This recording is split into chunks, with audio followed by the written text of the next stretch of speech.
products and gear store. An interactive talk show discussing self-defense, product reviews, shooting tips, safety, and more. Your calls, comments, and texts welcome at 343-0106. Now, here are your hosts, retired judge and certified NRA instructor Rusty Johnston and certified NRA law enforcement instructor Adam Strange. They're gonna pry these guns right out of my hands when they come to take them away. I believe in the rights that my fathers gave me when they signed the Constitution that day. No misguided president or crooked politician with a greasy pockets be spared. When the hard-working man gets tired of your cry, it's gonna rain wrath, beware. Don't tread on me, I'm American free. You're not gonna take it away. I stand up to fight for my freedoms and rights. That's the price you'll have to pay. Don't tread on me, I'm American free. Red-blooded to the core. You ain't ever had a fight in your life like the fight that you're itching for.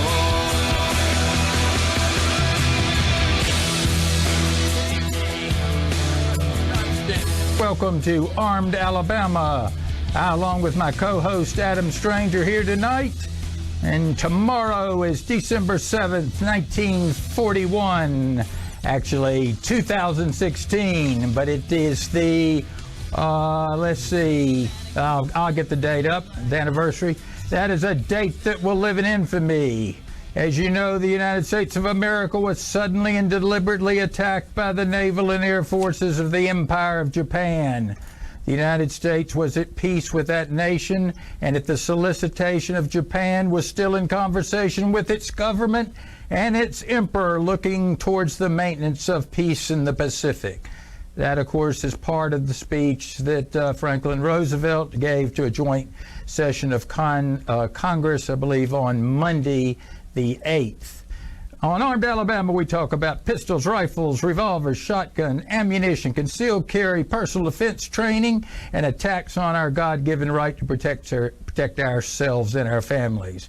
You'll get no PC here, no Marxism, and if you're looking for NPR's All Things Considered, you've tuned into the wrong place. Besides, I think that closed down when Pravda did. We'll listen to dissent here, but a warning, this show may not be for you delicate flowers out there, because we tell it the way the founders do, and for some reason today that upsets a lot of the commies out there. We're going to talk about anything you want to within reason relating to guns and firearms and the laws relating to them, but we're going to tell you about maybe some gifts you can give to gun people out there, as well as some of the things that are in the news relating to guns. Are we on the air yet? We are on our Facebook live feed. You need to go to Facebook, to the FM Talk. Let's make sure I got it right, and I want to tell you what to do when we do it, so we'll walk through it. If you hadn't liked the page, if you like the page, you'll get a notice up there by the globe that tells you to click it. If you haven't, up in the search box, type in Armed Alabama Radio, FM Talk 1065. And when you go to the page, you will see, you need to refresh it, because it's probably going to be like it was when you landed there.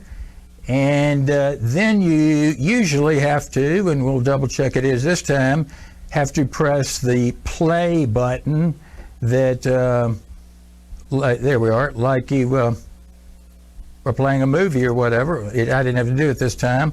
And you'll see me on there waving. And I'm going to throw it over to Adam Strange. Adam, how are you tonight? All right, Judge, you already talked about tomorrow being December 7th, which was the attack on Pearl Harbor, 1941, the day that will live in infamy. Of course, you quoted FDR earlier in his speech that he made on December the 8th to both houses of Congress. There were numerous ships that were attacked. Some of them were sunk. There were 2,403 persons killed or servicemen killed. Of course, the majority of those were aboard the Arizona when the main powder facilities within the ship actually exploded in the armory, and that killed well over 1,100 servicemen aboard. A lot by burning alive and then slowly suffocating. Yeah. And of course, the the armory is where the powder bags were for the ship's main bombardment, which was I think for the Arizona. I had to go back and look. If memory serves correct, it was a 14-inch main guns. They might have been 16, like the Alabama here. I just can't remember which one it is right off the top of my head. But so it was, I'm pretty sure it was 14-inch main guns. And so there was a lot of powder in those magazines. And when those magazines were penetrated by aerial bombs, they detonated, of course, and sunk the Arizona, which is still there today, of course, and part of the memorial there. There were 4 other battleships that were sunk, which at the time the battleship was the supreme naval ship. Yeah, around king of the world. sea there. Yes, yeah, absolutely. So the Nevada, California, Oklahoma, West Virginia were the other battleships that were sunk. And they actually, when I say they were sunk, they actually took on water and their hulls made contact with the bottom of the harbor there. But actually, all 4 of those ones I just named, excluding the Arizona, all 4 of those were actually raised, repaired, reconditioned, and resurfaced to enter the war. So as far as the war effort and the manufacturing prowess of the United States at that time was second to none to be able to get those ships up out of the water, refurbish them, and put them back in the fight. So contrary to today, today we've offshored all our manufacturing capability, but not then. Yeah, well, even to the most part, but even today, I would harken back to the USS Cole that was struck by a craft carrying a shaped charge in just off the coast of Yemen. That naval ship was actually I was a part of getting it back into the water once upon a time. Once y'all started working on it, how long did it take you? I can't remember exactly, but it was what was done to that vessel was just absolutely amazing.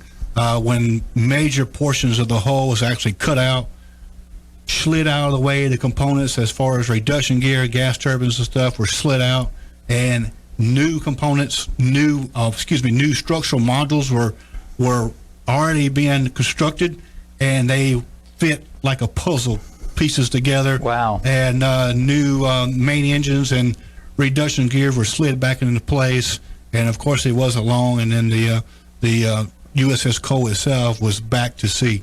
Japan's one of the few nations that we've been successful in conquering and imposing our style of government upon, and they've taken to it. Most places are used to whatever they've had for 1,000 years, and you really can't change it. They've taken to it. Unfortunately, I think I said a couple of weeks ago, they've taken to the part of their constitution maybe a little too well about not having a military force that leaves the island or capable, because we kind of need that now with China. I think going forward, that's something that the United States needs to work with Japan to say, okay, hey, it's been long enough. You need to have a full-blown military service. Yeah, instead of their defense force. Yeah. Now they do have a very good Navy. They have some good Navy ships. They use a version of the Aegis destroyers that I suspect they're much better than the Chinese. Even though the Chinese have a lot. Yeah, without a doubt. Would you want to cruise around on a ship made in China? Yeah, I guess those are things that President-elect Trump would have to address. And I love his phone call to Taiwan. They've been dictating to us who we could talk to for 40 years. And we've been letting them. We've been letting them do it. We ought to be able to talk. I understand the policy, but, come on. We're going to have to step into a break in a minute, but one thing, if I can remember it, we'll talk about how much money China owes the United States and investors in the United States from bonds it defaulted on when it took over the government. It owes almost as much as we supposedly owe them, and nobody ever talks about it. Yeah, it's amazing. Nobody ever talks about that. Because of course, that's not politically correct. That was a debacle, I think, of Harry Truman by not backing Chiang Kai-shek, but we can talk about that. Man says we got to go. Folks, we'll be back in a few minutes with Armed Alabama. Stay tuned and start calling in a few minutes.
I was told that she's here. Could I see her, please? No, can't see her. She's making a statement.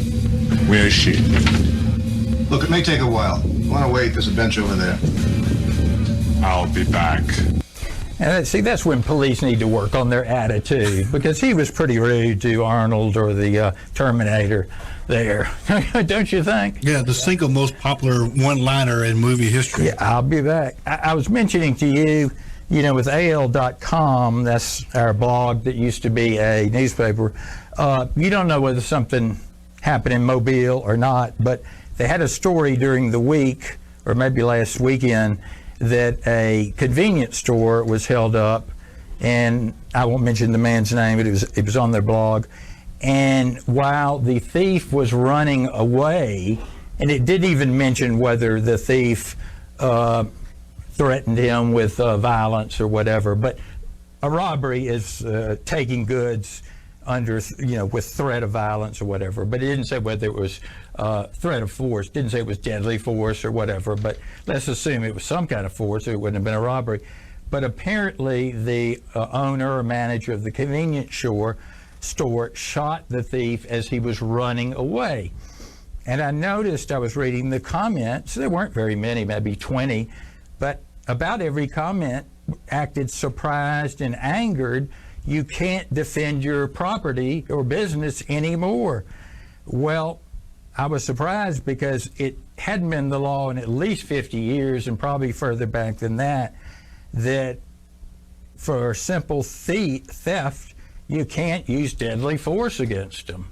If they were in there threatening him, obviously, you could, and in some states, if it was a felony and he was fleeing, you could, not ours. But I was surprised how ill-informed the people were. And of course, we don't know whether the shopkeeper even did it or not. We don't have a video or anything. But if he did that, he needs to read up on the law because he's ill-informed. Yeah, because you can only use lethal force in defense of yourself or a family member, and definitely not in defense of a case of beer. Yeah, and only where, you feel like your life or the life of a family member, friend, whatever, is in imminent threat, Right. imminent jeopardy. Not if somebody comes in with a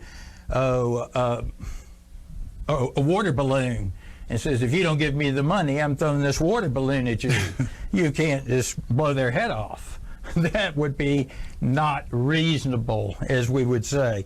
Now, I do sympathize. I think, when the Constitution was originally written, you can look at all the state constitutions, and they do use the word that you can use life, liberty, and property, and you can use force to defend those. And I think they probably were talking about deadly force. But because things have evolved, you're going to wind up in jail now if you do. Not saying that's particularly a good evolvement, but that's how it's happened. What have you got on your plate? Well, speaking of a force, Armed Alabama is a force to educate and provide you knowledge on your rights. And we would like to thank all our advertisers to allow us to be on the air and sponsors, and those are David Parnell at Palmer's Toyota, Dr. Justin Foster at Foster's Chiropractic of Tillman's Corner, David Grayson at Grayson Heating and Air, McCoy Outdoors, of course, and the law office of Matt Green. If you would like to advertise your business on Armed Alabama, or if you just want to contribute to the show, you can do that. You can contact us, Adam at armedalabama.com, or the judge at armedalabama.com, or you can go on our Facebook page or our website, and you can go to a link which takes you to Patreon, and you can go to Patreon and contribute. If you just want to contribute $1 or $2, $5 or whatever, that's a decision that is up to you, but we appreciate any contribution that you can provide, and that's most appreciated. And Judge, of course, we talked about the... David Palmer, he sells... I know he does everything, but he also does pickup trucks, doesn't he? Yeah, David Parnell, yes, absolutely. Yeah, David, I may be calling you if you're listening. He's got a very active Facebook post where he posts all his latest items for sale on that. Of course, we he's talked one about... of those people, no offense, but there are a lot of car salesmen that just get a little overly enthusiastic. And, you just don't want to talk to them. Well, money's money. You gotta do what you gotta do. Right.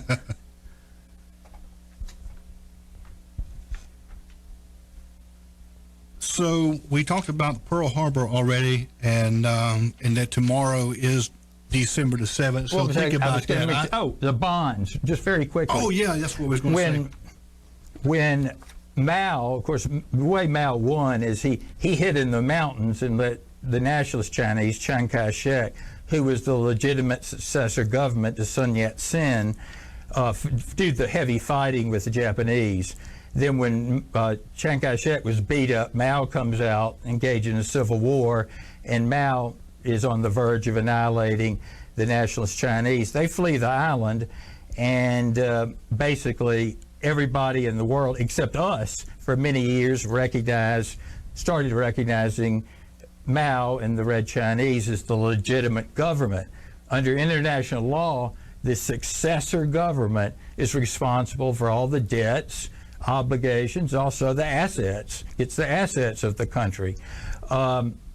They defaulted on the old Chinese government was issuing bonds just right and left to try to save themselves, starting in 1913, but continuing to 1943. In addition, Mao defaulted on all those bonds, never paid on them, but also seized factories owned by Americans, all types of private property. To show you that the Chinese recognize that those are legitimate debts, before the British entered into their treaty to give up Hong Kong, they made the Chinese government pay 20 cents on the dollar the debts they were owed. Some have estimated the debts, if you calculate the bonds plus the private property confiscated, at a little over $1.2 trillion. So anybody fearful that the Chinese are going to withdraw all their money from the United States or call in their debts. All we have to do is freeze it and calculate what our debts, what their debts are to us, and that would take a little while, of course.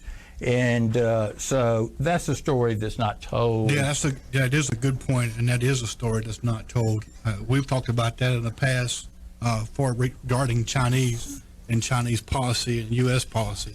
So, getting back to it, I think Trump, first of all, always what do they say? Leave every option on the table. And, they have a government that is every bit as, I don't want to use the word democratic, free as ours. They make a huge percentage of the semiconductors and CPUs and all the computer equipment. They can't sell them directly to us, though. They ship them through China, Red China. So it's a country that should not be sacrificed. And parts of Taiwan are so close to Red China, they're within 6 or 7 miles, some of their offshore islands. Red China's threatening the Philippines, they're threatening Japan, they're even threatening, if you can imagine, Vietnam. They're building these offshore islands, building them. It's really outrageous. Well, where there was once water, there's now land. Right. I mean, and it's when we were talking about Japan a while ago. I mean, that's one of the countries that's being, bullied and threatened by these man-made islands that China is building. Right. And then, of course, their naval forces or flotilla is just going around that area, and it's just almost like daring them to do something. Right. So, Judge, during this whole year, we're talking about Chicago and the different homicides that are taking place there. I think over the weekend, they've had their 700th homicide in Chicago for 2016. Do you know more people were killed in Chicago from 2006 through 16 than the Ku Klux Klan killed from 1865 till present day? That's unbelievable. Now, and that was bad. They shouldn't have killed one person. But let's start focusing on the problem, which is these killings that, are senseless taking place now. Of course, Mobile has had over 40 homicides this year. That just seems paltry in comparison. And congratulations to the police department. They apparently have captured the 2 people that had killed DeLuna Anderson. And I say apparently, if I followed the Committee for Truth and Justice, I would say they've captured them. The grand jury needs to indict them tomorrow. We need to have a trial next week and a sentencing the week after next. That would be, there's no due process or innocent until proven guilty. But the people that may have killed them or prime suspects have been arrested. And that is good because that was a terrible killing. Of course, it's Christmas time again, and Christmas shopping is in full swing. So be sure when you're out and about shopping, looking for those gifts for your loved ones, make sure as you're walking from the car to the store or from the store back to your car, make sure you're looking around. Keep your phone out of your iPad or iPhone or what have you. Christmas shoplifters are out. And make sure you pay attention. Make sure you park your car in well-lit areas. Go with family and friends if you so choose, if you feel better. And if you carry your firearm, make sure you carry the firearm on your persons, not in your purse, but on your persons. Yes. And so make sure it's easy and accessible to get to. Make sure you practice drawing that weapon at home with a firearm unloaded. And that's the best way to be confident when doing a correct presentation of your weapon is draw the weapon while it's unloaded at home. And that's practice, removal of your cover garment and then drawing a weapon from the holster. All right, we'll be back after the break. And Shane, stay on the line. We'll be back with you on Armed Alabama. When you're running down a country man, you're walking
343-0106. Now you boys put those guns down. Say what? Well, we're not just gonna let you walk out of here. Who's we, sucker? Smith and Wesson and me.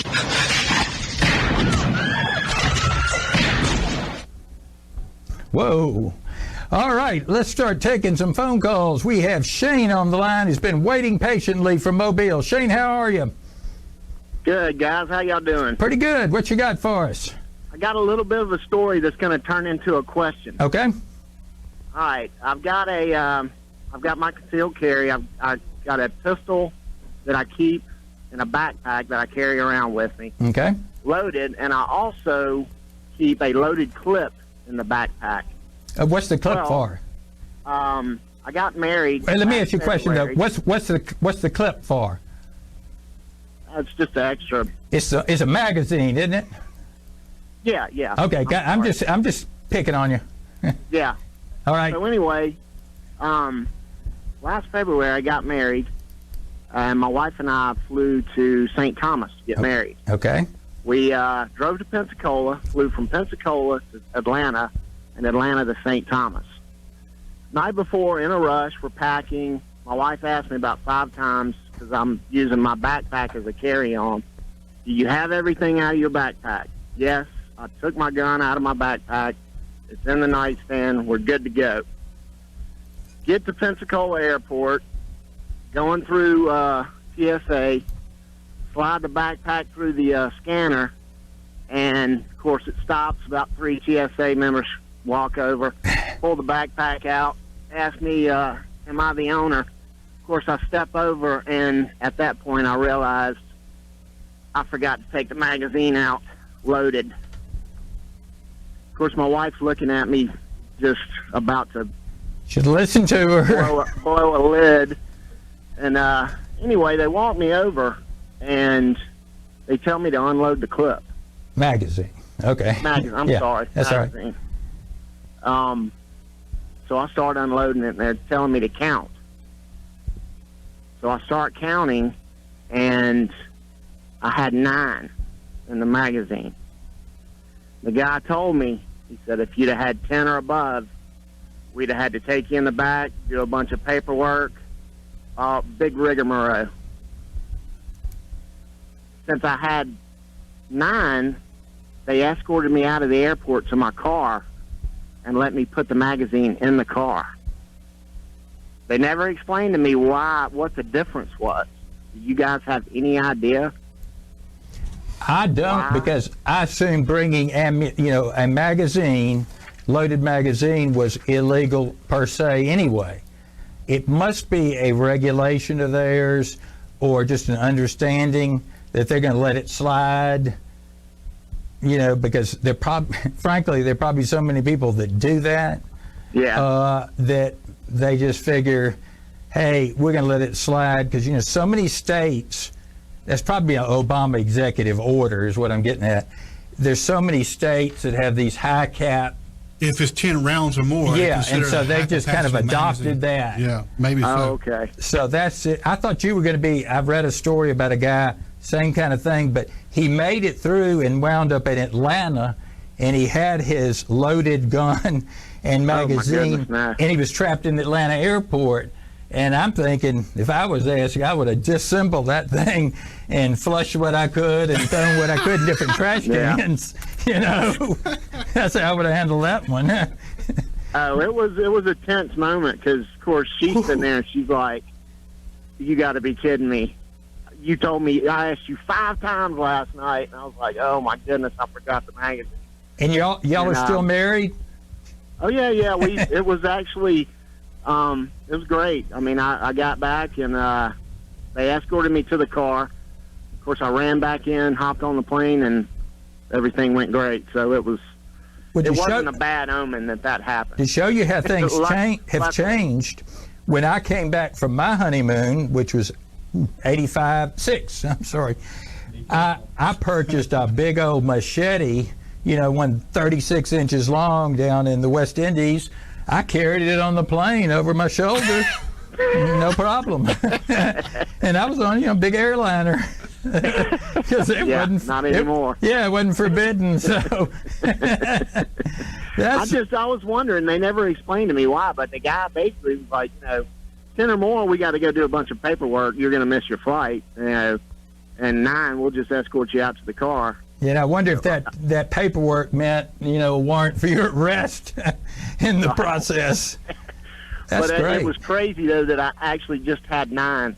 And it was, I think it's a 12 or 13 magazine. Wow. I guess you just prayed up there, Shane. Yeah, you've prayed up, I guess. That's right. Yeah, we were good. That's where it was meant to be. Yeah, thank you for that. That's interesting. We'll look into it and see what we can figure out. I appreciate you. I appreciate you answering the question, Josh. Thank you. Wow. Yeah, you're right. I really thought he was going to tell us he was the one in that Atlanta story, and I thought, how would I have handled it? I was just wondering if I could ask a question. You can. You made me think about something.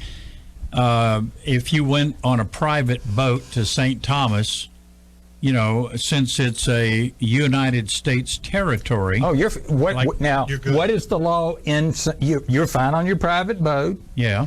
Now, when you get to St. Thomas, could I go to St. Thomas and go buy a gun? You've got to abide by their laws. You may be able to carry it there. We've never clicked St. Thomas. Well, in Puerto Rico would be the same on our category. gunlaw.us map. Yeah.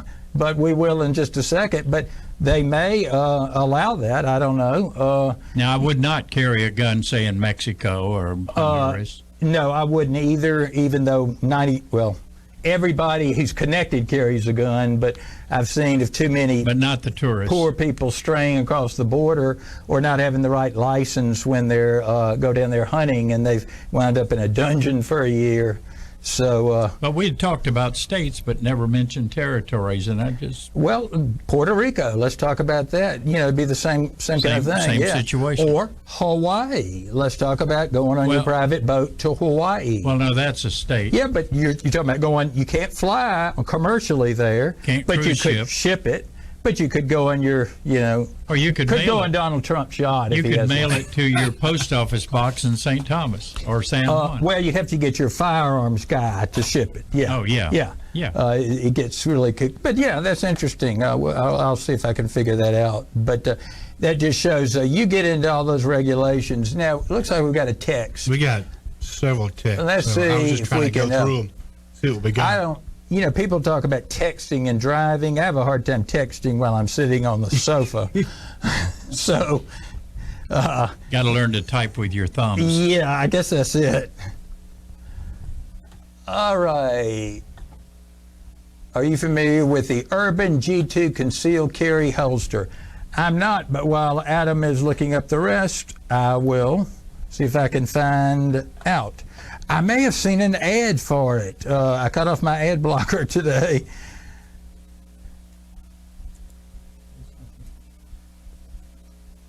You got it? I'm thinking, at least I'm going to look at the images. Well, that's no problem. While the judge is looking that up. Well, as a matter of fact, it was funny. On the Armed Alabama YouTube channel, we have it enabled for the skip ads. And I'm pretty sure this is the one that was playing.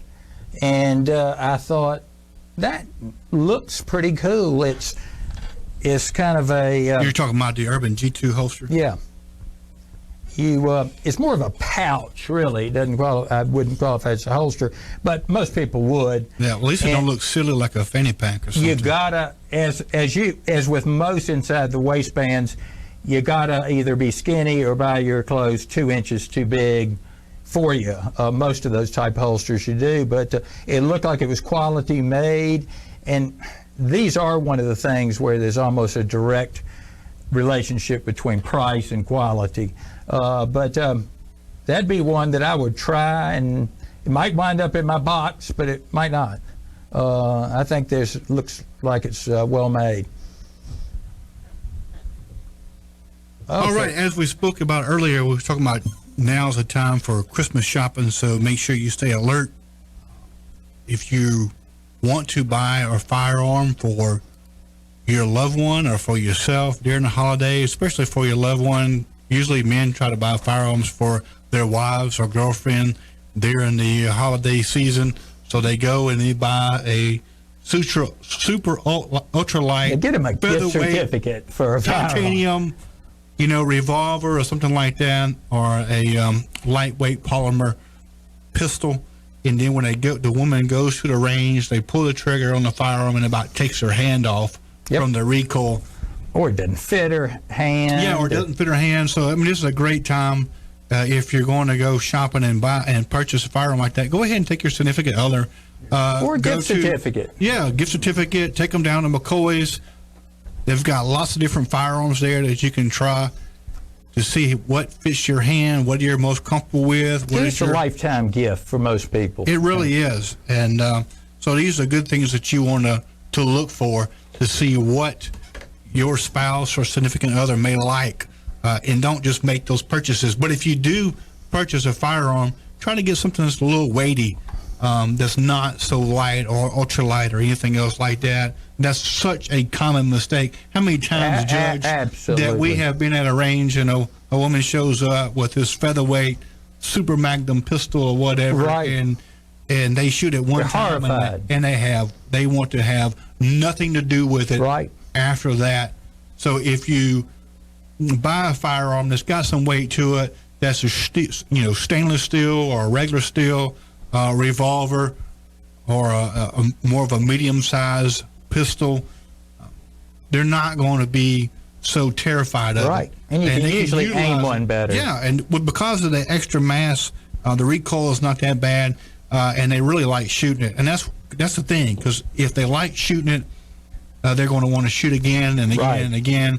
And they'll be that much more proficient with that firearm. While you're at McCoy's, pepper spray guns. Yes, there's all and ammunition for your loved one. But I bought pepper spray guns for my office employees one year. All women, all were not gun people, bought pepper spray guns. So they got a lot of gifts down there. We'll go over a few more when we get back, because I think the great producer in the sky is signaling for break time, which is just amazing, the time dilation that goes into this room. But call in and we'll be back with Armed Alabama after this break.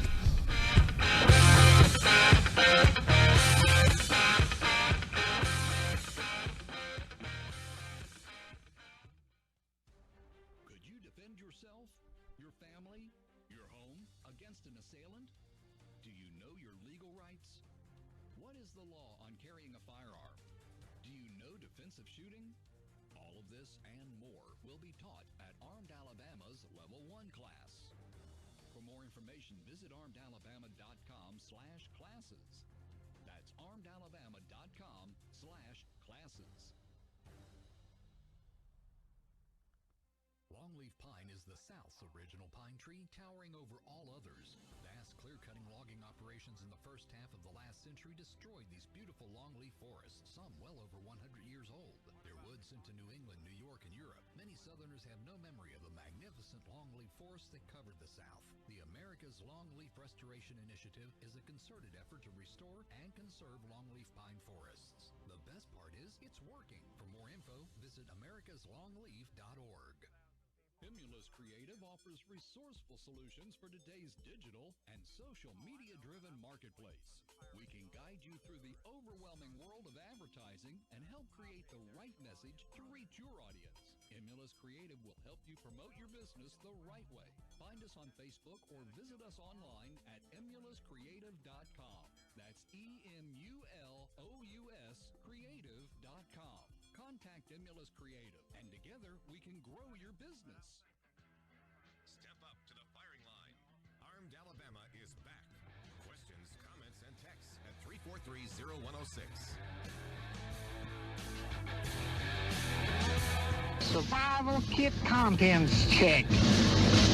In them you'll find 145 caliber automatic, 2 boxes of ammunition, 4 days concentrated emergency rations, 1 drug issue containing antibiotics, morphine, vitamin pills, pep pills, sleeping pills, tranquilizer pills, 1 miniature combination Russian phrase book and Bible, $100 in rubles, $100 in gold, 9 packs of chewing gum, 1 issue of prophylactics, 3 lipsticks, 3 pair of nylon stockings. Guy could have a pretty good time in Vegas with all that stuff. Yeah, I didn't have a signal on that one. Adam, I'm going to put a list of just some, these would be Christmas gifts, well, with the exception of one. Most of them are Christmas gifts under $50 that you can buy for gun people. And I tell you, this is the most important thing that you can ever own for your AR-15, and it's a spare parts kit. Absolutely. The most you can get $15. It's the most common spare parts, and without some of those parts, your gun goes down. And it's amazing. Most people don't have them, and nobody pushes it. And frankly, the gun manufacturers ought to give you that spare part kit when you purchase your firearm. But typically they're looking for the bottom line. They don't want to increase the cost. 1 cent, because they're so competitive with all of this. But another good gift under $50. Of course, used to, if you had to go to buy a flashlight, you had to spend close to $100. Got that on the list. And for a good, robust flashlight, you'd have to pay $100. Right. But now, $50, you've got a good flashlight. It's great to keep. I'm going to show you one. And one thing to look for in a flashlight is if you give one that uses normal batteries. There are a lot of them that do now. And say AA or AAA instead of the CR 123s. And let's get this for.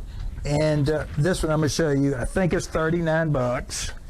And now I always tell people get it at least 120 lumens or higher. This may be a lot higher than that. But and it depends on your size that you want it. So if you can see on Facebook right now, the judge is digging in a Santa. Is that your equivalent to a Santa, red Santa sack? You got a black tactical sack. Yeah, black tactical sack. This is a Streamlight. I think we'll get the name of it. Streamlight ProTac 2AA. See if I can get the lumens off of it. I don't really see it, but I think it's 125. I've actually got one smaller than that, but this is a good size here. But it has the AA battery, so you don't have to spend, buy the expensive CR 123 batteries. And then, as opposed to now, these are the type that they'll sell in the stores. It'll be $8.99. If you're not shooting with them, throw one of those in your car. They could really help you if you broke down. Magazines, now get a quality one for the gun person, and make sure you get the correct one. Right, correct one. But how many times have we have a class and there's individuals show up? Well, I have a firearm and I have a magazine. It'll come with one magazine. That came with the firearm, but they don't have any extra magazines. They'll bring that one magazine. Yeah, we always recommend 3 magazines or more. Yeah. If you can afford it, at least 5 magazines for each pistol you have, or each pistol that you use for self-defense or for concealed carry. Absolutely. I found the Super Tuck Deluxe we were talking about a few weeks ago. I don't like inside the waistband because way too much. But for somebody that's a little heavy, these you put this on the inside. And these things have done around apparently, but anyway, they go on the inside, and this goes against your body, this leather, so it won't hurt you. And for those that can't see on Facebook Live, Super Tuck Deluxe is a inside the waistband holster, and I have some very similar to that. And there I use several different manufacturers, and it's real convenient to carry the firearm inside your waistband. Just got to have your clothes an inch or two bigger than you would normally wear. We had a caller did not want to be on the air, wanted to know where they can get the Armed Alabama T-shirts. Well, probably from the printer is the problem, because they're not finished being manufactured. So, okay, so but hopefully in making. Yeah, hopefully before Christmas maybe we can. We've been discussing it. It's just one of those things we hadn't had a chance to get around to yet. Yeah, we've got to stop. We got to make some decisions. So I'm glad they're interested, though. I'm I'm going to put that list up in a second, but let's look at a couple of more. Let's take that call. Yeah, we got a caller online. Joseph is calling from Mobile. What you got, Joseph? Hello. Great name. How are you? I'm middle of the road, quite frankly. Well, you ought to get to one side or the other because you might get hit. You know? Well, no, I've got a broken neck. Oh, okay. I'm sorry about that. That's middle of the road. Yeah. Yeah. I have a 36 pin barrel. Okay. Yeah, and I know you know what that is. I think I do. If I'm interpreting it the same way you are. Yeah. S&W. Yeah. It's about 60, 70 years old. Okay. Persian blue. Never been re-blued. Okay. I've started carrying her again. I also like to carry the chrome-plated Colt ACP. Yep. That I have. But I have problems with my hands with holding on to things. Unfortunately, I'm having therapy and shots and stuff so I can hold on to things now. But y'all know of any lower-powered ACP cartridges that I can use for protection? The standard target rifle cartridge for an ACP is a little heavier than I wish to fool with. It has a little bit more heavier recoil. Yeah. So I was hoping to find something. If I have to, I'll just stick with what I've carried for 50 years. Well, if you're having problems with it, you're going to have to address it. I mean, I hope you get better, but it sounds like you're not. Better. It just stabilizes it if you're blessed. Yeah. Unfortunately, it's stabilized. Yeah. I mean, what kind of power are you thinking of that you need? I guess that's with the 36. I need something that if I have to use her, I won't get any talk back. As you know, as you understand what I'm saying. Yeah, I got you. Because if I have to pull it out, I don't want people talking. I don't want that person talking to me ever again. You know, but most of these people. I'm not bloodthirsty. I'm just totally disabled. Mm-hmm. So I am unable to protect myself physically. Yeah. And that's the reason I've gone back to my ACP. Yeah. You know, you may ought to look at a 22 Magnum seriously, if you're having that kind of trouble, because you put a few holes through somebody with a 22 Magnum, they're not going to be looking back at you. Well, all right. That's the reason I like the ACP. Yeah. That's the reason I was trying to find the something that wasn't as powerful as a target round because of the military load I always carried until my neck was broken. I used it for a lot of things.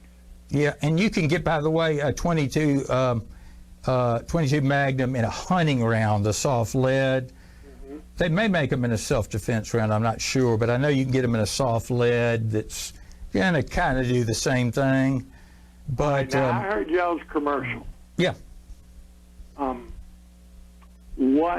Where is this going to be? Is this program going to be held, and what does it entail? Three Brothers Arms. The only caveat I'm going to give you, it may have to be changed to January because that may be the day that Trump is coming to town. We're not, well, they say it is. We're not sure of the time. But to answer your question. What day?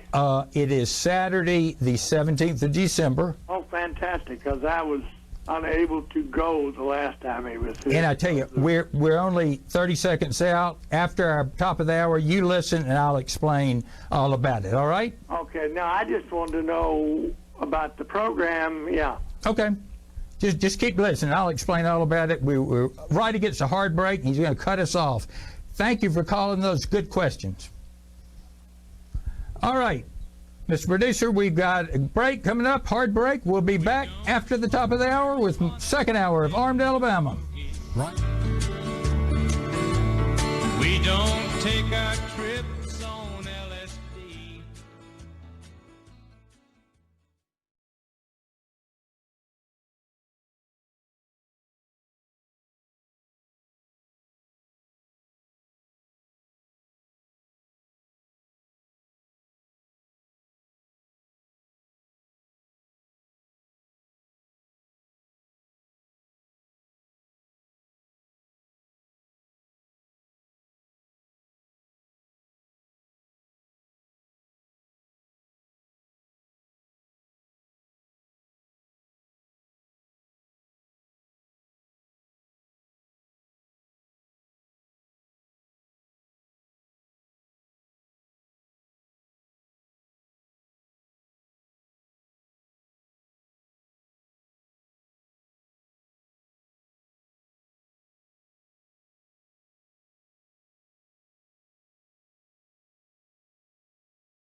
Company, Mobile's hometown full-line outdoor sporting products and gear store. An interactive talk show discussing self-defense, product reviews, shooting tips, safety, and more. Your calls, comments, and texts welcome at 343-0106. Now, here are your hosts, retired judge and certified NRA instructor Rusty Johnston and certified NRA law enforcement instructor Adam Strange. They're gonna pry these guns right out of my hands when it comes to take them away. I believe in the rights that my fathers gave me when we signed the Constitution that day. No misguided president or crooked politician with a greasy pocket be spared. When the hard-working man gets tired of your cry, it's gonna rain rap, beware. Don't tread on me, I'm American free. You're not gonna take it away. I stand up to fight for my freedoms and rights. That's the price you'll have to pay. Don't tread on me, I'm American free. Red-blooded to the core. You ain't ever had a fight in your life like the fight that you're itching for. All right, welcome back to the second hour of Armed Alabama. So glad you can join with us. If you stuck with us to the second hour, we appreciate it.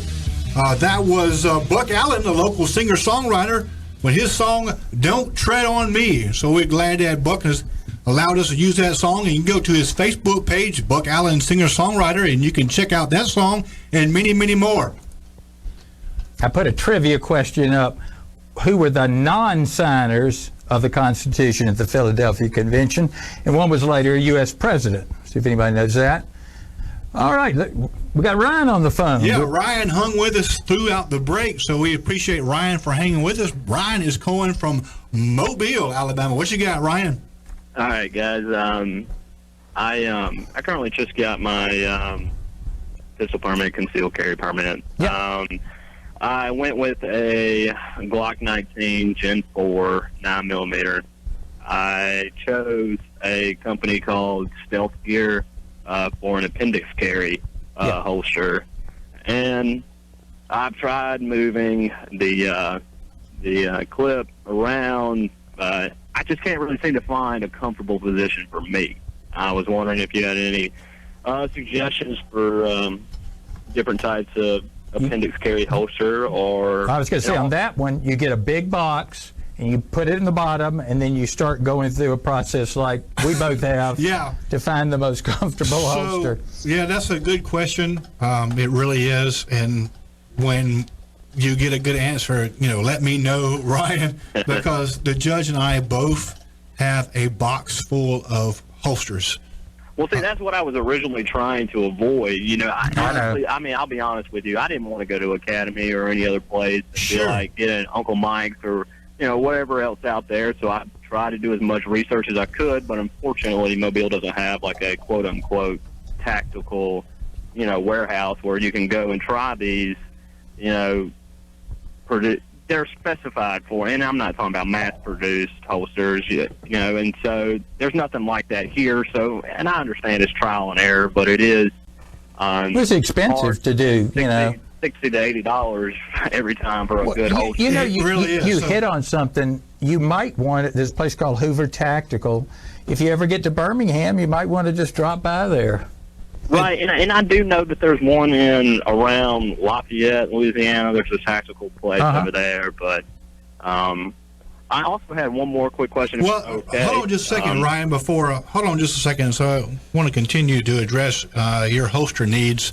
Again, like the judge and I said, we've got a drawer full of holsters, each of us, and I think my problem was really never solved. I still carry different guns depending on what season of the year it is, if it's hot or if it's cold or what have you, maybe what I'm wearing that given day or night. So holster selection is kind of a tricky subject, and you may have to get 3 or 4 of them before you really get the right one. But I will tell you what I did personally. I actually went to a friend of mine and had him make a holster for me. Actually, he's made a couple of them so far. Right. And that might be a good alternative. Ryan, are you on Facebook? I am. So I got a good friend of mine that's actually an aerospace engineer that makes holsters on the side. So I'll give you real quick. You can go and check out his Facebook page, and that's DJ Concealment. Okay. And he's got a Facebook page, and he makes all type of holsters. He can make it however you want it. I've got one holster that I made for the small of my back to carry a full-size XDM 9mm, and it's pretty comfortable. For the most part, it gets a little aggravating when you're driving around for an extended period of time. Right. Well, see, the problem is like I'm a $135, $140 soaking wet, and I'm a 28 in the waist, so I'm a small guy, and so concealing in itself is hard, other than the appendix for me. And so I personally went with the Glock 19 because, one, the added spring that was added in the Gen 4 and the simplicity of it, and I enjoyed shooting it, and I still do. So, well, it's a solid choice. The thing is just very difficult for me. Yeah, it's a solid choice. The thing is just trying to find a right concealment, and you may have to pick and choose. But if you're on Facebook, check out DJ Concealments on Facebook, and he can help you out. I know I might be running over on y'all a little bit, but my last question is, from my knowledge, specifically, with a concealed carry pistol permit, are you allowed, and you can take this as you want it, this is just me being, uninformed, are walking or driving with one chambered? Oh, yeah. That's a good question, and a question that gets answered a lot. So if you're going to carry concealed, Ryan, you need to carry with a round in the chamber. Absolutely, no doubt about it. And the law doesn't address that, but you need to. Yeah, and if you don't feel comfortable carrying around in the chamber, then you need to do what you got to do to make yourself comfortable, i.e. if it takes shooting more, attending a class, which we're offering a class December 17th, Saturday, will be a good class to attend. But those are kind of things that you can do to bolster your confidence in carrying around in the chamber. Well, I guess it wasn't necessarily to do with confidence. It was more to do, I guess, to be honest with you, my like I said, being uninformed about the law, and being the fact that I didn't want to, get pulled over and say, hey, look, I do have a concealed carry and there is a weapon on me, and them say, oh, well, you're not supposed to. Like I said, so it just boils down to the law doesn't address that. Yeah. And, of course, you're violating one of the NRA safety rules because you never point a gun at anything you don't intend to destroy. You're pointing it, at your groin, basically, or your thigh, upper leg. But these guns, you have to pull the trigger to make them go off. Dropping them, will I make it go off? It takes a trigger pull to make it go off. It takes negligence to make it go off. So that's why, practicing enough to keep that finger indexed along the slide, you're safe. And the law doesn't address that. Well, guys, I do appreciate it. I'm sorry if I ran over a little bit. No, absolutely. That's what we're here for. Y'all's information and knowledge. No, thank you. And I hope y'all have a wonderful evening and a Merry Christmas. Thank you very much. Thank you, Ryan. Appreciate it. You too. So Ryan's question was valid in the fact that there's so many people that really doesn't carry around in the chamber, or that might be their inhibition to carrying concealed full-time or carrying it concealed sometime, is they're worried about that round in the chamber where, it might be adverse to their safety or adverse to the law. Right. The law I've really never heard anybody ask about. I've always just heard safety, and that, most I hate the word, I just use it because it's like people saying negligent discharge are from loading and unloading. So if you don't keep around in the chamber, you're going to have to load and unload a lot. And that's where the gun discharges during that process. And as we've said, if you can't be ready to fire that weapon in 2 seconds or under, 2.5 seconds or under, in the most awkward situation after you've been knocked on the ground, the bus film. Let's say the aggressor was the guy in the suit. the guy knocked on the ground needed to be able to fire his gun. He couldn't have. So y'all stay on the line. We've got a break we're going to have to step into, and we'll be back and answer more questions on Armed Alabama right after we got a miscue from our God in the sky here, but I think we're close to it. But y'all hang on the line because we're pretty close to the break, and go to Facebook and look at that page. And I got a trivia question up, and call or text in your question. We'll be right back.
And text at 343-0106.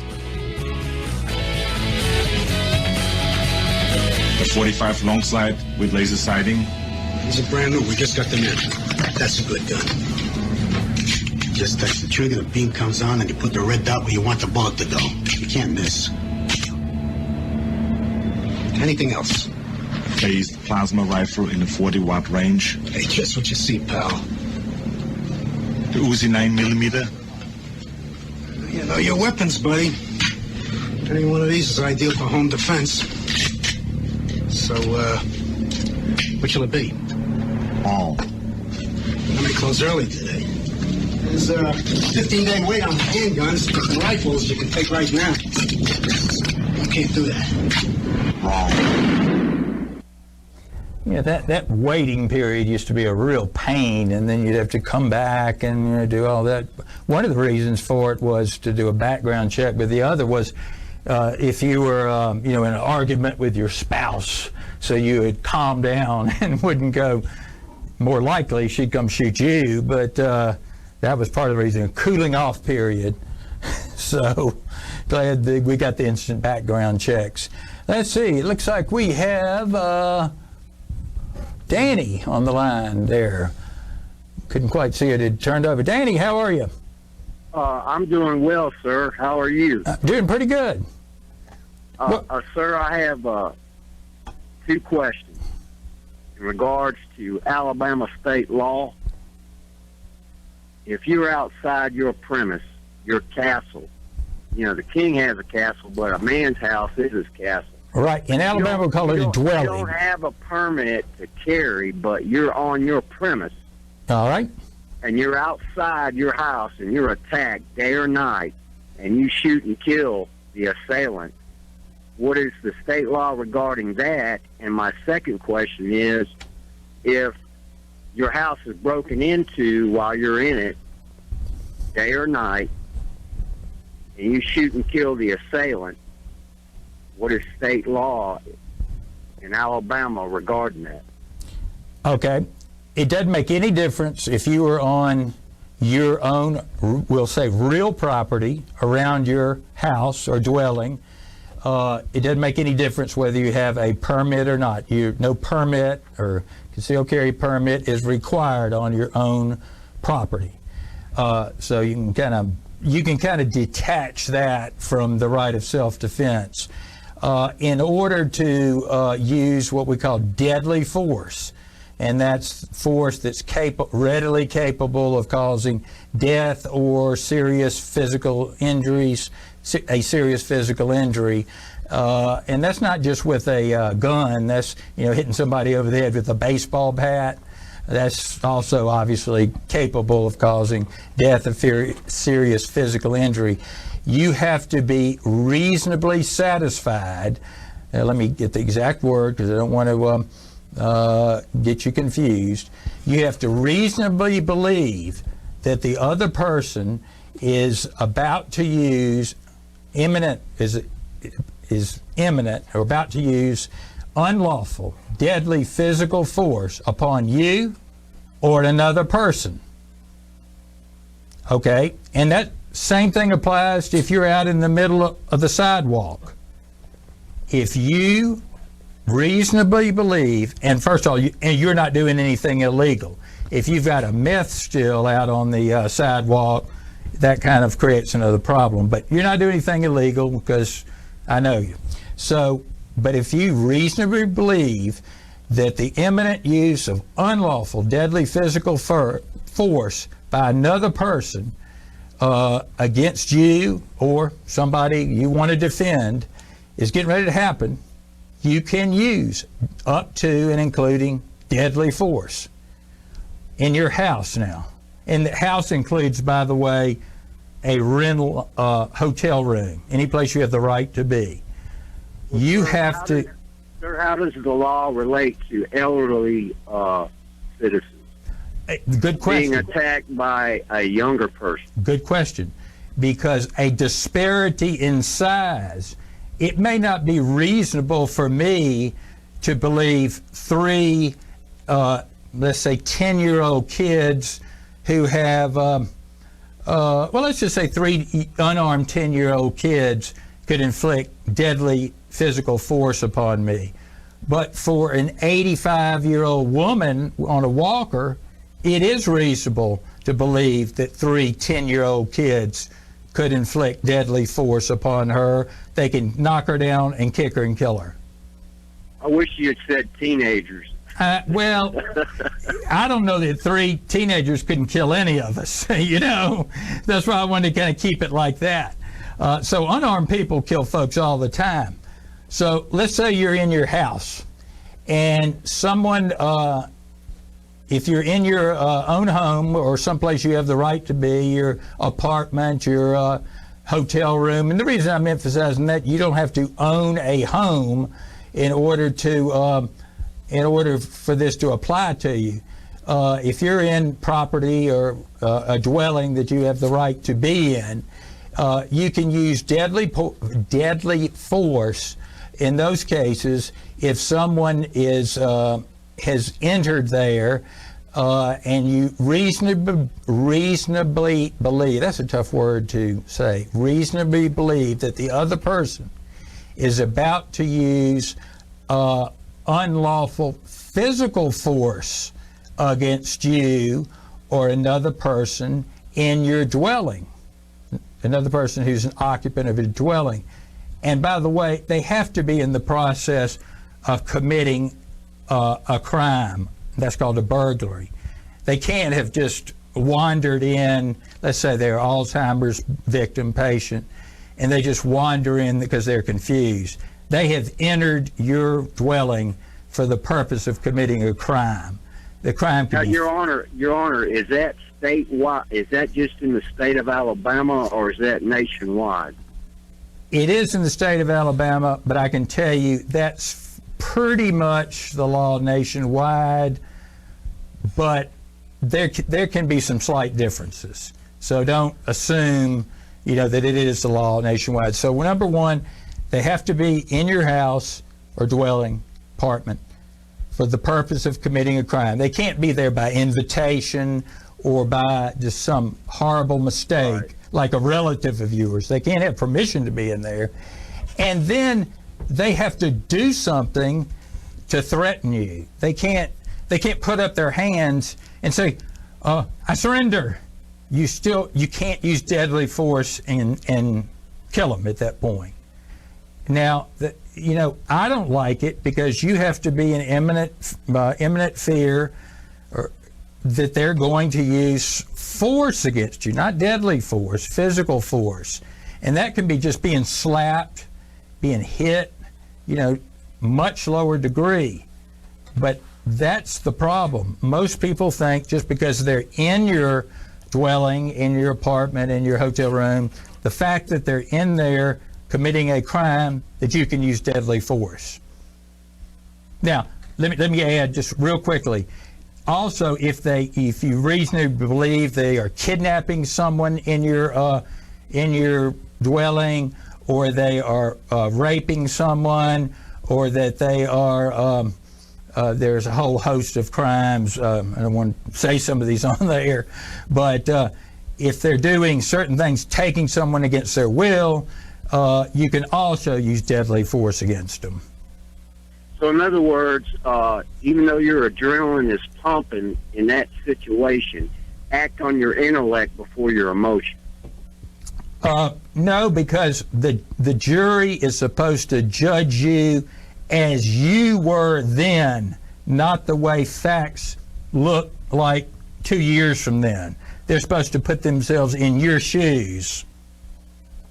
That's the good thing about it. What would a reasonable person standing in your shoes have done? And that's probably exactly what you would have done. And Danny, you can go to the internet and you can Google, or you can look for the Code of Alabama, Chapter 11, and that's 13A, Chapter 11, and that's offenses against public order and safety. And there's lots of information there regarding your questions that you are answering, so that might be another resource. So we've got to go on to the next caller. Thank you so much. So good question. It was a good question. Danny P. from Georgetown. What you got? Yeah. Hey, my name's Dan. Just for this conversation, the NRA advertises a legal insurance. Yeah. Well, I just wondered what your opinion was on that. I mean, because there's so many nuances to this law. If somebody happens, what is your opinion on having that, paying the money for that insurance so that you will have a representation? Well, let me tell you what it is, and then you tell me whether it's worth it. It's not insurance because you cannot insure yourself against a crime. What it does is, if you win your case, you're charged. You've got to hire your lawyer, whatever. And if you win, they will reimburse you up to X amount of dollars for whatever your policy called for. They will reimburse you for that. If you lose, they won't reimburse you, and you're hauled off to the penitentiary. Now, if that's worth it, I think it's a couple of $100 a year. Something like that, yeah. I wouldn't want the stress of knowing that, and I know it's tough to save up that kind of money or second mortgage your house, which most people have to do. But in my opinion, because there's not real insurance, there's no good policy out there. I think I said on another show, I think I've got a way around that and was going to start one, but I decided it wasn't worth me doing that much work. But I still may do it. Some people claim they're insurance, but they're really not insurance. And we're producer here, he's telling us we got to step in a break again. We'll try to talk a little bit more about it after the break, but you've raised a real good question. I'll tell you some more about these things if you'll hang up and listen. All right, thank you, Danny. Ray's up next as soon as we come back from the break.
I mean to kill you in 1 minute, Ned, or see you hanged in Fort Smith at Judge Parker's convenience. Which will it be? I call that bold talk for a one-eyed fat man. Shouldn't be calling people fat man. It ought to be overweight persons or something like Obviously that. challenged. Yeah, something like that. Ray's on the phone from Mobile. Ray, how are you? Doing fine, guys. How y'all doing? Pretty good. What's up? Good deal. Hey, I just wanted to say a few words about the home intrusion and the liability of the homeowner. Yeah. Would you agree that the best break-in is to an empty house? I'm sorry, I didn't get that. Would you agree that the best break-in would be to break into an empty house when nobody's home? Well, if you're a burglar, I don't. Oh, yeah. Okay, I thought you'd be empty, meaning no goods, no furniture. They can't kill anybody. I mean, they can't kill your TV or whatever they're trying to steal. They can't kill that. But if I'm home, they can kill me. Well, the problem is if you come home, and I'm kind of thinking along that line. Right. You know. But my thought is if I go, if I go to bed at say 11 o'clock at night, and I lock all my doors. Yeah. And somebody breaks into my home while I'm in bed, and I get up, retrieve my weapon to defend myself, my family, my wife. Right. I am no longer concerned with what their intentions are. Well, let me give you a trivia. That was the death penalty in most states, including Alabama, until the 70s. Burglary of an occupied dwelling at night. And it should have been. Because it is so dangerous to do that. The burglar is threatening your life, the lives of your family, etc. It should have been the death penalty. But our Supreme Court decided that that was cruel and unusual punishment. So then they put it in our hands to do the dirty deed ourselves. It deterred some people from doing that, obviously. But what I'm saying here is that my thinking about it and my responsibility to protect myself and my family, in my mind, rises above the Supreme Court. I agree with you. You're not going to get an argument from me. I'm going to do what I have to do. Yep. And if he crosses that threshold, I mean, if he gets in my house, he broke a lock. He has broken a law of nature, and he has broken, well, you can read John Locke, he's broken 1,000 years of Anglo-Saxon law, and I'm not going to encourage anybody to do anything, but the Supreme Court is at odds with 1,000 years of Anglo-Saxon law. Yeah, well, I was listening to you talk. The guy. Don't assume I approve of this. Insurance on. Defending NRA, defending people. In situations like this. It's just my personal opinion, but I don't worry about that. Yeah, I'm not saying you should. My first responsibility is to myself and my family, and I'll just let the cards fall where they And let me tell you, you're in the best place in the country. If you're a decent, law-abiding citizen and use deadly force against somebody in your house, you're not, unless you go up and shoot them 8 times when they're obviously wounded and laying on the floor, you're not going to be charged with anything. Right. You're just in a good part of the country for that. Well, I just wanted to call in and just let you know what I thought about that. Yeah. And, don't assume I agree with it just because I tell you what the law is. So. Well, that's true, and a lot of times laws are not necessarily wrong, but tilted, in a degree that puts the homeowner at some kind of legal risk, Yeah. And what I'm saying is, I don't worry about that in that situation. And you don't have time to worry about it. No, you got you don't. A second. That's got what a second I'm saying. to do. At that point, you don't worry about what this person's intentions are. Right. He has invaded your home, and you just do what you got to do, and then let the cards fall where they will. Right. Yeah, like I said, you're not going to get an argument from me. Thanks, sir. All right. Thank you for calling. Appreciate it, Ray. That goes back to what we've talked about 100 times, Adam. The Supreme Court has so perverted and watered down what the founders' idea was of the Constitution and what the English rights were, that it's not even recognizable really anymore. Cruel and unusual punishment now they're trying to extend to lethal injections, when they were hanging people and they were cutting off ears and whipping people, and how they got to a lethal injection of maybe cruel and unusual. Even in some states it was firing squad. Yeah, and I'd much rather go by lethal injection than to be eaten up with cancer or hit by a car and die over a period of days. I mean, that's just, they need to. Well, the Supreme Court should not have the power that it has, and they were never given that power originally by the Constitution. All right, we've got the Mad Trucker there. All right. Good evening, gentlemen. Hey, how are you? I'm doing just great. Merry Christmas to you both. Same to you. Look, we had a cable TV installer come in my house today, and me and my wife observed that he looked around that house like he was scanning out every inch of that property. And I just wondered if we should get broken into in the next couple of weeks, do we have a legal right to subpoena his work record or anything that the company knows about him as a preliminary inspection? Because this guy looked about as shady as you could get. Well, you don't. But if you sued him civilly, you would. But, nobody does that. But you could sue him civilly for the theft. But you obviously, well, let me tell you two stories. One, I tried a capital murder case where the murderer was a satellite TV installer. And he cased out the houses when installing the satellite cable. I think that's what it was. It may have been. I know it wasn't. I'm pretty sure it wasn't the cable TV provider. Then I needed some cable installed, and my daughter called me, and I thought it was two bandits trying to get in the house. They had dreadlocks. They didn't have uniforms on. They had shirts down to their knees, pants where you could see their underwear. So, don't open the door.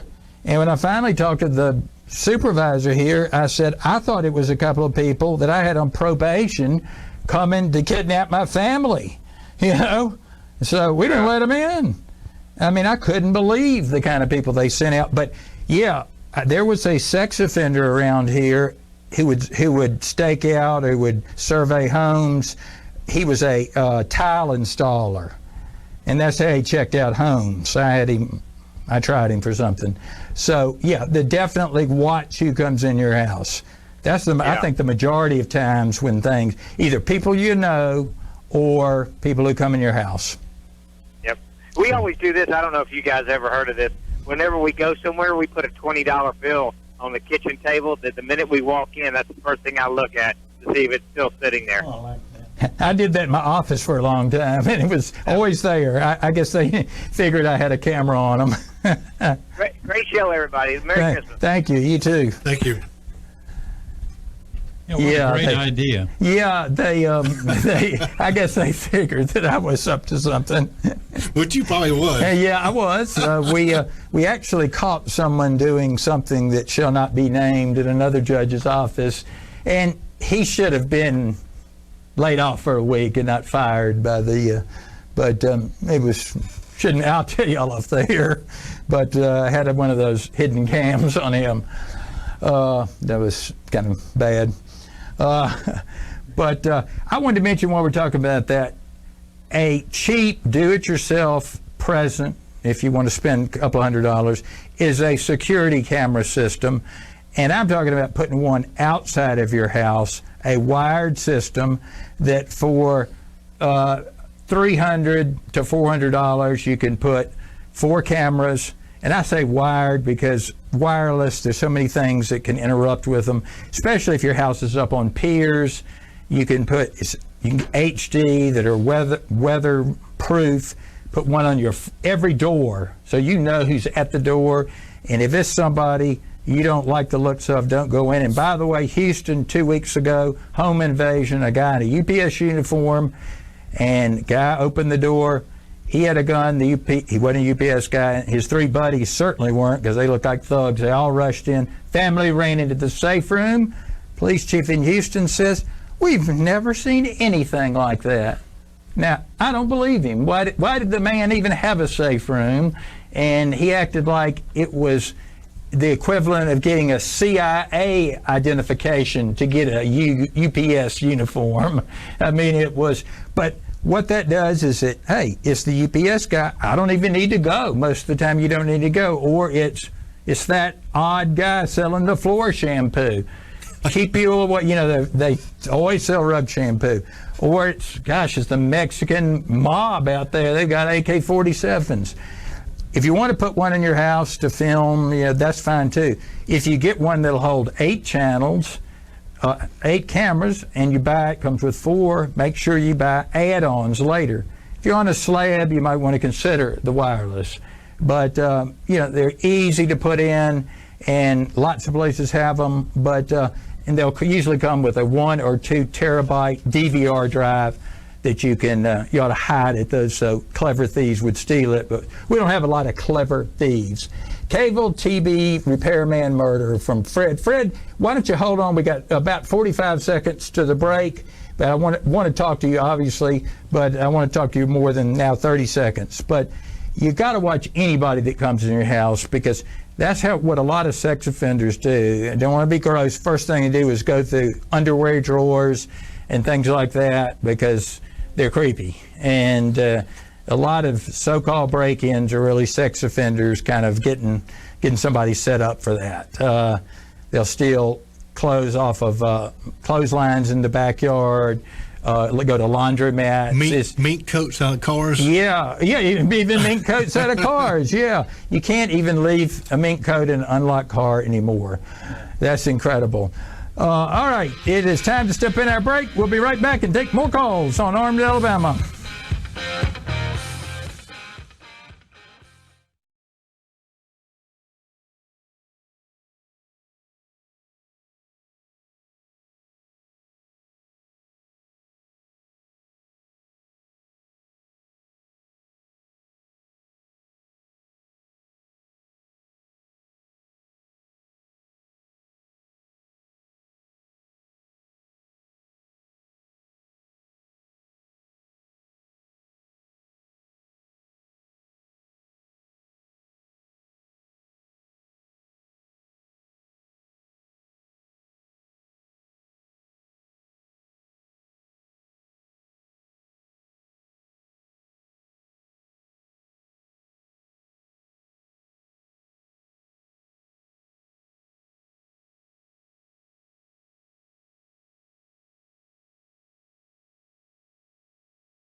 We need to have a Cool Hand Luke festival.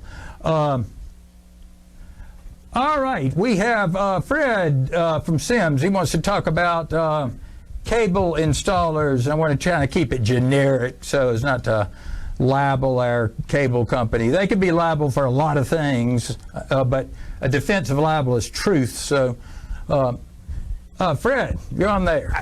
I'm here, thank you, and I'll keep it generic as I can be. I lived in a house up in Saraland before I moved to Silverton. I had a satellite TV installers go over to my house. Well, they were doing their job, and one of them had to come in the house, and I'm glad I was there, Judge. I went with him to each and every place I had remote control. I had like 5 of them, and he went to every room, and I was like with a man trucker. He was looking at everything, and he seemed a little bit off, and I was a little bit worried. I was getting concerned, and I didn't say that because I didn't know anything besides they're cable TV installers. They're supposed to be okay people, you would think. Well, it turned out that there was this nice socialite lady. I believe she lived in the Spring Hill community downtown Mobile, named Miss White, Zula White. Well, that's who I was talking about. Yeah. Yeah, and she was brutally murdered. Yeah, that's who I was talking about. Okay, well, it turned out that the cable TV installer was her murderer. Oh, my God. Before he was charged. Carlos Kennedy. Kennedy, yes. Last name's Kennedy. And he's on death row now, thank goodness. But, see, we did not know anything about that at all until I saw it in the newspaper. I said, that guy was in my house. That guy went to every room in my house. Oh, jeez. So, and I just felt like I was caught with my pants down. Oh, yeah. But there's no way to fight something like that if you don't know, besides being watchful and look out who you have there. And it doesn't matter if they say they're from the Pope. You don't know them from the man in the moon, and you need to be careful, cautious, absolutely. Watchful. And that's a good...